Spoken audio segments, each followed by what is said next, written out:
तो सर अगर किसी को क्रेडिट कार्ड लेना है तो उसको किन किन चीजों का मेन ध्यान रखना चाहिए?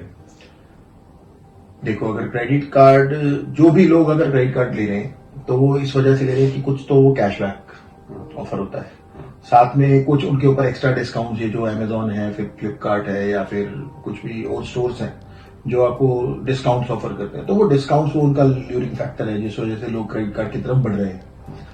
साथ में इजी एक्सेस ऑफ मनी है। ठीक है, मेरा पैकेज, अगर मान लो मेरे पास मंथली सैलरी मेरी 50,000 रुपए है और मेरे पास एक 50,000 रुपए का क्रेडिट कार्ड भी है, तो मेरे को लगता है कि मेरे पास लाख रुपए है। हाँ। तो सभी को क्रेडिट कार्ड इसलिए चाहिए कि और जो भी अप्लाई करता है ना क्रेडिट कार्ड, वो ये सोच के करता है कि इमरजेंसी में यूज करूंगा। हाँ, बिल्कुल।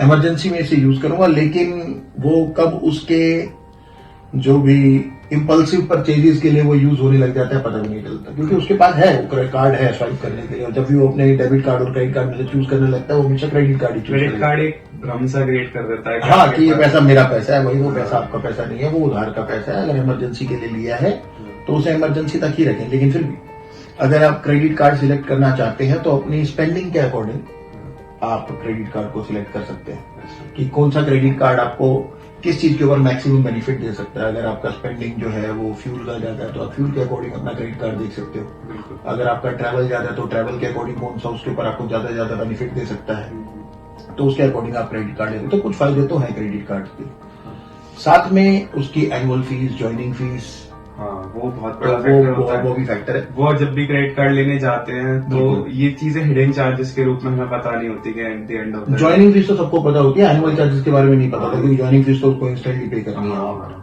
तो वो फीस वगैरह का उसको ध्यान रखना चाहिए क्रेडिट कार्ड लेते समय। साथ में जब भी वो क्रेडिट कार्ड जो भी अप्लाई कर रहे हैं, फीस के साथ, ज्वाइनिंग फीस के साथ जो उसके लेट पेमेंट चार्जेस हैं, इंटरेस्ट रेट्स हैं, ये भी बहुत इंपॉर्टेंट है आपके क्रेडिट कार्ड के लिए। हाँ। ठीक है, तो जब आप सिलेक्ट करो अपना क्रेडिट कार्ड तो ये सारी चीजें देखो, आपका यूज क्या है और आपका जो ज्वाइनिंग फीस है और एनुअल फीस है, और ये एनुअल फीस कितने स्पेंडिंग के बाद आपकी वेव ऑफ हो जाती है। अच्छा, वेव ऑफ भी हो सकती है। जैसे 2 लाख की आपकी स्पेंडिंग हो सकती है कार्ड के ऊपर लिमिट, कि आपका 2 लाख का अगर एनुअल स्पेंड है तो उसके बाद आपकी नेक्स्ट ईयर की फीस होगी वो वेव हो जाएगी। तो मतलब अगर हम किसी को क्रेडिट कार्ड चाहिए तो ये 2-3 चीजें वो ध्यान में रख सकता है कि मेरे मैक्सिमम खर्चे अगर वो प्रायोरिटाइज कर ले कि मेरे मेन खर्चे यहाँ होते हैं, तो उसके अकॉर्डिंग वो एक क्रेडिट कार्ड चूज कर सकता है। और क्या कहते हैं, उसमें एनुअल फी के बारे में जान के, एनुअल फी और हाँ, वो उसको देखना पड़ेगा ना, एनुअल फीस उसके मतलब काम की है नहीं, मतलब इतना उसका कैशबैक और डिस्काउंट में उसको बेनिफिट नहीं आ रहा है जितना वहां पर उसका ज्वाइनिंग फीस और एनुअल फीस लग रहा है।